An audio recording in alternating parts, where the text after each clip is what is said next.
What's going on, everyone? Welcome back to the channel. In this I'm going to bring you my long-term concluding review of this is the BenQ 3205U. This is one of BenQ's newer 4K panels.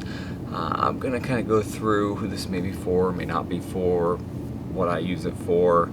I've exclusively used it with an M1 16-inch MacBook Pro, and I do believe this is mainly focused on the Apple lineup, mainly because every single picture in this has an Apple MacBook in it. As you can see in the background, it is connected to what looks like an older one because it still has the touch bar, but I'll kind of go through some of the specs, the build quality, ergonomics, and then finally get into a little bit of the panel because I do use it for video and photo editing, so color accuracy is something that is on my mind. It does cover 99% of the I think sRGB, Adobe RGB, and the Rec 709, so it's a very color accurate monitor for the price point. So a few things about the specs: it is not an extremely bright panel, 250 nits. It says it's HDR10 with up to 350 nits max peak brightness. 250 nits is all I need. This monitor gets extremely bright. It does not take much. Kind of jack up the brightness here, but it is a very bright panel. So this is around 90%, which is, I don't think it's healthy for your eyes to get stuff that bright. So generally I use it about 20-25%, so that hasn't been an issue for me.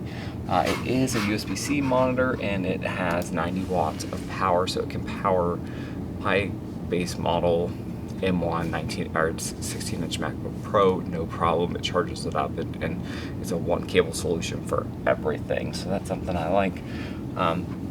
It has all your other display ports, 1.4, it has HDMI, I believe 2.0, not 2.1, but I haven't used HDMI in a long time. Plenty of USB-C upstream, downstream, and there's plenty of just regular signal USB-A, so you do have that. You do have some speakers on here. They're not very good, they're not bad. They're probably mid-grade monitor speakers, nothing too fancy. I believe it's an 8+ 2-bit panel, so it's close to 10-bit without quite being a 10-bit panel. It is IPS. It does have a FreeSync, so it does have that for gaming, but there's no G-Sync with that. It does have the TUV certification for like the flicker-free, the low blue light, which I use often because it's supposed to be a little bit healthier on your eyes. It's factory color calibrated, and that's really it. When it comes to the overall specs of the monitor, it's not much different than a lot of your other 4K monitors out there. It's just a little bit more color accurate than, say, getting a $300 monitor. So build quality on this thing is top notch. There's almost no bezels on it. It arrived in perfect condition, well packaged, good box, good instructions on everything on how to get it up and going. But the thing I was amazed about is about how little the bezels are. So you do have a little chin here at the bottom, but the overall bezels are gone. My old LG monitor, which was about $350, had massive bezels on it, so that made a huge difference, just not having these bezels on it. So the stand is actually pretty robust. I'll kind of go through why I don't use it, but it's a very heavy stand with a big base. Everything is kind of textured matte finish, so you don't have any glossy finish, so it does look really good on your desk. I had a nice monitor arm already, so I just used that because this does have a little bit of wobble on my desk, so I didn't really like the wobble on it, but it's a very well built.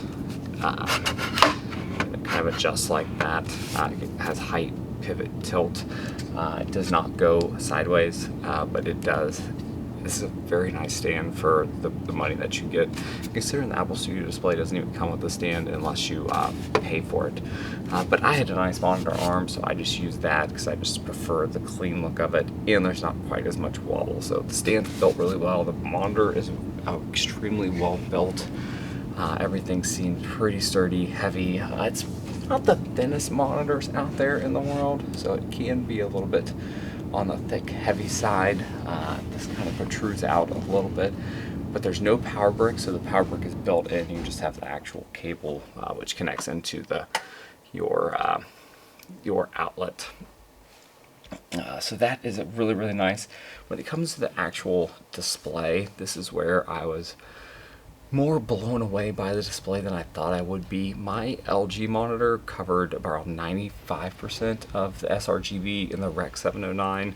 I wouldn't have thought that bumping up to the 99% would make a difference, but it really does. And just the color accuracy of the monitor and the overall look and immersiveness, that may be because of the bezels, but when it comes to the actual panel quality, I haven't noticed any flickering or any dead pixels, not a whole lot of black backlight bleeding, but I'm in a darker area, so I haven't had any issues with that. It's been very, very easy to use and set up. Type, so you can change it between, so this is the M-Book where it says it changes to like a MacBook display profile. Then you have sRGB, and then I have the low blue light, so as you can see it kind of flickers and changes a little bit. And you do have this little hockey puck thing that you can change your different settings on and kind of adjust it as you want. You can adjust the brightness on the fly, which is really nice. How you can just change the brightness up and down depending on what your actual needs are. So it does come with some really, really nice features like that. But when it comes to actual display quality, it's probably not a 10-bit $2,000 panel, but I think it's one of the better, more color accurate monitors out there. I would put it in line with something like the Dell U series or Ultra Sharp series, or their professional grade 4K monitors that run around the same price, between $650 and $1,000, depending on what model you get. I haven't ran into any like the Asus Pro Art displays, but I think it's well worth the price point, especially if you're using a MacBook or any type of laptop as your desktop. So I wouldn't have thought that one cable solution would be a big deal, but just being able to plug in one cable to my MacBook over here instead of having one just massive dongle connected to it, where I can connect my headphones, which I have here, which the amp and DAC, the amp has to be connected to the actual laptop somehow, so that USB-C cable not only does 90 watts of power delivery, it handles all the data for my actual setup. So mouse, keyboard, headphones, anything you got that you need to plug into there, you just plug it into the monitor, and it does it all through the USB-C stream there. Plenty of connectivity. There's not any issue there. It does have picture-in-picture, but I've never used that, so I'm not really sure how that feature would work. But I've been really happy with it so far. I wouldn't have thought that it would have made that much of a difference going from a $300 4K monitor, which was a pretty good monitor for the price point. Had a little bit more backlight bleeding and a little bit less color accuracy. You could just tell when you're editing photos and videos on how just the colors look more natural. They have more contrast to them, more saturation, without having to mess around with your images that much to kind of get that saturation in there. Is it a 5K panel? No. Is it like the Apple Studio Display Pro? No, but it is probably, I would say, one of the better panels out there for the $700 to $900 range, depending on taxes and what kind of sale you get on it. So that's it. This is going to be my long-term monitor. They do have a 27-inch also, so if you want a smaller 27-inch, which I kind of wish I would have went with the 27-inch, because I think I would benefit from a 2-monitor setup. I've had 2 monitors in the past and really enjoyed it, but I do think that I would probably I've maybe looked at the 27-inch monitor maybe a little bit, just to give me more flexibility, because 32 inches is a pretty big monitor on a desk. So that's probably my only gripe, is that it's a little bit larger of a monitor. Maybe not as bright for some people. Some people may need 400, 500, 600 nits. I personally do not, because I don't use it in even if I use it in a really bright room, I think that the 250 nits on this thing would be just fine. It's not a very great HDR monitor, so if you do a lot of HDR content, don't buy this monitor. It's just not bright enough. I think you at least need 600-700 nits if you're doing HDR work. I don't do any HDR work. I personally don't like HDR all that much, so it's not anything that was something I was worried about. So there's not really much else to talk about the monitor. See if they have anything else on here.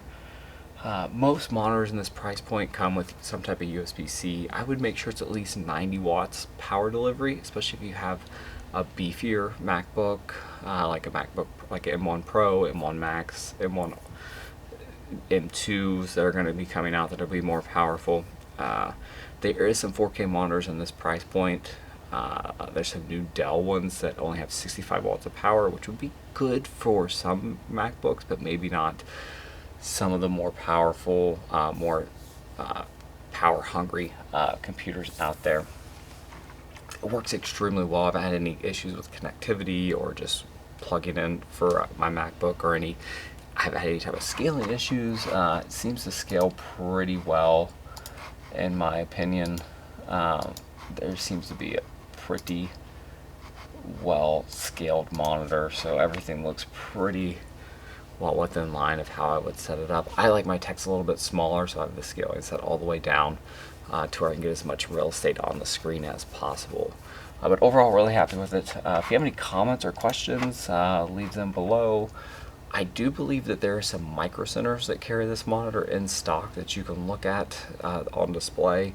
So check that out if you have a micro center in your area. Otherwise, you're just gonna have to go by what other people are saying, because there's no monitors like this that you can go see in person. Really happy with it. BenQ has good customer support too. I've had to deal with their customer support this was over 10 years ago, so it may have changed, but I've had an issue with a monitor a long time ago, and they've had really good customer support. That's it. I hope you have got a rest of the day, weekend, whatever's out there. Hopefully this helped you out. But I would highly recommend this monitor for anyone that's doing any type of video or photo editing and wants a little bit step up from a $300 monitor. So that's it. Have a good rest of the day, guys.